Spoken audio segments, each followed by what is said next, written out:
काला जादू, जिसके बारे में हमने बहुत कुछ सुन रखा है कि ये कितना भयानक है। कुछ लोग तो यहाँ तक कहते हैं कि इससे आप अपने दूर बैठे दुश्मन को भी मार सकते हैं। चलिए आज इसी से जुड़ी एक कहानी देखते हैं। शहर के सिटी क्लब में शहर का मशहूर आर्किटेक्ट थान अपने दोस्तों के साथ बैठा था, जिसकी नजर नीला टॉप पहनी बूम पर पड़ती है। कई महीनों बाद थान अपने हाउस बीच पर तड़फ तड़फ कर मरता है। उसी रात सिबा हाउस में, जिसमें थान का पूरा परिवार रहता था, थान का छोटा बेटा अपनी दोस्त को गोली मारकर मार देता है। फिर वो अपनी छोटी बहन को मारकर खुद भी सुसाइड कर लेता है। थान की बीवी की मौत भी हार्ट अटैक से हो जाती है। घर से दूर थान का बड़ा बेटा भी अपने आप तड़फ तड़फ कर मरता है। पूरा शहर इस घटना से दहल जाता है कि कैसे एक ही रात में पूरा परिवार खत्म हो गया। अगले दिन एक दुकान के बाहर बूम आती है। फिर वो दुकान के अंदरूनी हिस्से में आती है,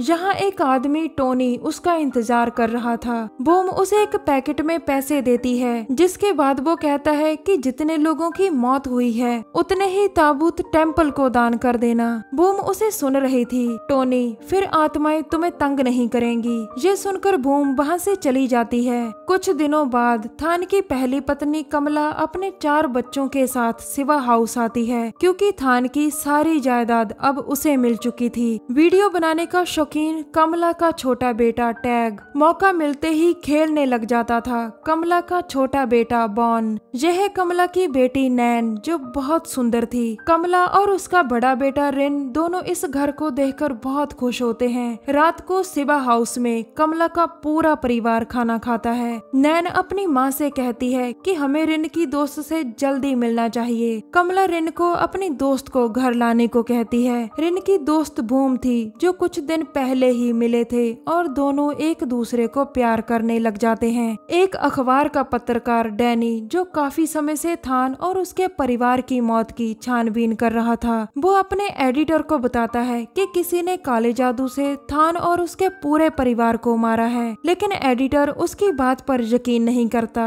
अब डैनी की नजरें सिवा हाउस में आए नए परिवार पर थी। अगले दिन नैन अपनी दोस्त के साथ एक मॉल में थी। अचानक डैनी आकर उससे टकराता है। डैनी नीचे गिरा नैन का सामान उठाता है, जो उसका आईडी कार्ड था। डैनी को उसका कार्ड देखकर लगता है कि शायद इसे कहीं देखा है। कुछ दिन बाद बूम दुल्हन बनकर सिवा हाउस में आती है, जिसकी शादी रिन से हो चुकी थी। एक रात टोनी किसी लाश के मुंह में कुछ डालता है, फिर वो लाश के मुंह में सांप डालता है और काला जादू करता है। उधर सिवा हाउस में अचानक टैग की तबीयत खराब हो जाती है। उसे हॉस्पिटल में लाया जाता है, लेकिन सबको लगता है कि शायद टैग ने कुछ उल्टा सीधा खा लिया होगा। कुछ देर बाद पूरा परिवार हॉस्पिटल से घर चला जाता है और टैग के पास उसकी बहन नैन रुकती है। अचानक कमरे की लाइट खराब हो जाती है और नैन मदद के लिए बाहर चली जाती है। नैन अभी बाहर आई ही थी कि तभी उसे टैग के कमरे से कोई आवाज सुनाई देती है। वो टैग के कमरे में वापस आती है और जोरों से चिल्लाती है। सामने नजारा ही बहुत डरावना था। पूरे कमरे में सांप ही सांप भरे पड़े थे, जो मरे हुए टैग के मुंह से निकल रहे थे। कमला का पूरा परिवार टैग की मौत से बहुत दुखी था। फिर एक दिन डैनी आकर नैन को मिलता है, जो उससे अकेले में बात करना चाहता था। डैनी, तुम सभी खतरे में हो।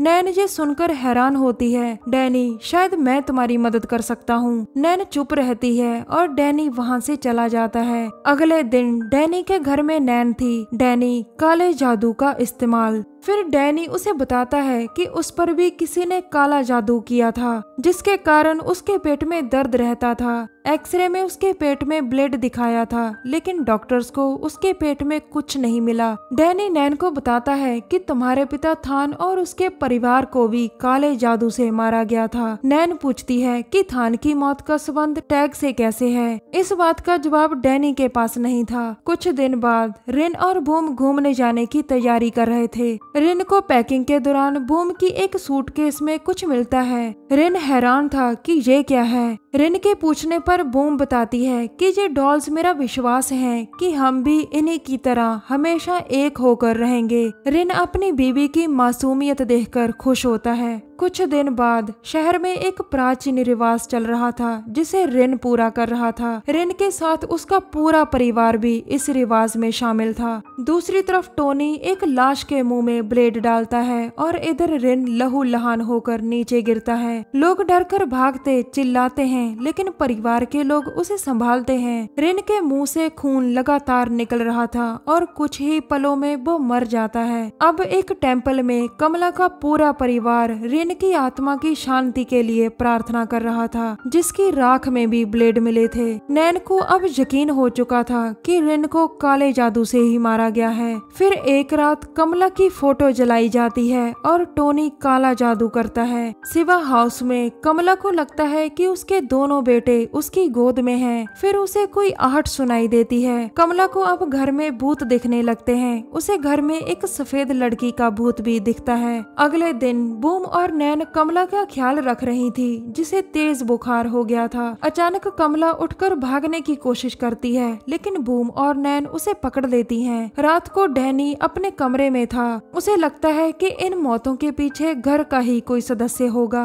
अगले दिन बूम घर से निकलती है और अपनी गाड़ी से बाहर जाती है। डैनी उस पर नजर रखे हुए था। बूम पहले एक क्लब में आती है, फिर वो एक हॉस्पिटल में आती है। रात होते होते बूम टोनी की दुकान में जाती है। डैनी दुकान का पता अच्छी तरह से देखकर वहां से चला जाता है। दुकान में बूम टोनी को डैनी की तस्वीरें देती है। दरअसल बूम अपने परिवार में डैनी की दखलंदाजी नहीं चाहती थी। रात को सिवा हाउस में नैन के हाथ एक बॉक्स लग जाता है। वो उसे खोलती है, जिसके अंदर एक डॉल और कुछ कागज पड़े थे। नैन कागज खोलकर देखती है जो एक हॉस्पिटल के थे और जिन पर बूम के साइन किए हुए थे। नैन अब समझ जाती है कि बूम ही काला जादू करती है। तभी कमला के मुंह से खून निकलने लगता है। नैन उसे देखती है, लेकिन अपने छोटे भाई बॉन की चीख सुनकर उसकी तरफ जाती है। अब नैन के सामने उसका भाई बॉन लहू से भीगा पड़ा था। नैन उसे उठाने लगती है, लेकिन उसके पीछे बूम खड़ी थी, जो मौका मिलते ही उस पर वार करती है। अब बूम ने नैन को बंदी बना लिया था। नैन पूछती है कि तुम ये सब क्यों कर रही हो।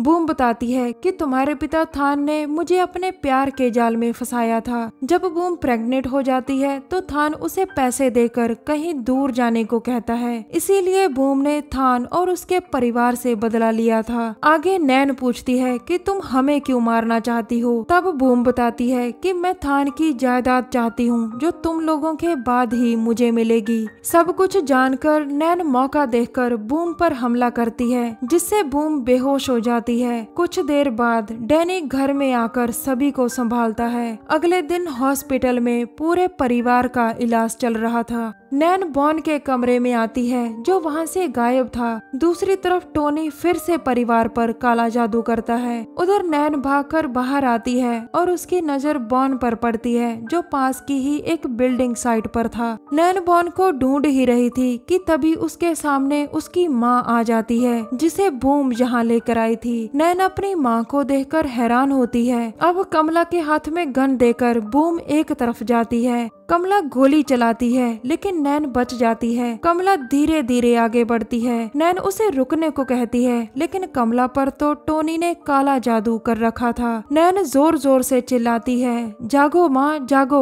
और तभी कमला जैसे नींद से जाग चुकी हो। नैन की हालत देखकर वो खुद को ही गोली मार लेती है। नैन अब बॉन को बचाने भागती है, जिसे सफेद भूत एक तरफ ले जा रहा था। दूसरी तरफ डैनी टोनी की दुकान में आता है, जो काला जादू करने ही वाला था। डैनी ये देखकर उसे गोलियां मारता है। अचानक टोनी के बाहर रखी एक डॉल को आग लग जाती है, जिसके बाद डैनी को भी अपने आप आग लग जाती है। दरअसल बूम के कहने पर अब टोनी डैनी पर भी काला जादू करने वाला था और ये डॉल डैनी के लिए ही थी। उधर नैन अपने भाई बॉन के पास पहुंच ही जाती है, लेकिन बूम उस पर हमला करती है। नैन उसे कहती है कि मुझे छोड़ दो, मैं तुम्हें सारे पैसे दे दूंगी। लेकिन बूम कहती है कि तुम्हारे और बॉन के बाद सारा पैसा मेरा ही हो जाएगा क्योंकि मैं तुम्हारे बड़े भाई रिन की वाइफ हूँ। अब बूम उसे मारने ही वाली थी लेकिन नैन उसे एक तरफ फेंकती है। अब बूम हवा में झूल रही थी और फिर नीचे गिरकर मर जाती है। आखिर में नैन अपने भाई बॉन को बचा लेती है। दोस्तों, कुछ लोग न्याय ना मिलने के कारण गलत रास्तों पर चल पड़ते हैं जो सरासर गलत है, क्योंकि अगर इंसान एक बार गलत रास्तों पर चल पड़े तो वो आगे ही बढ़ता जाता है। काश बूम गलत रास्ता ना पकड़ती। हमारी वीडियो देखने के लिए धन्यवाद। प्लीज हमारे चैनल को जरूर सब्सक्राइब करें।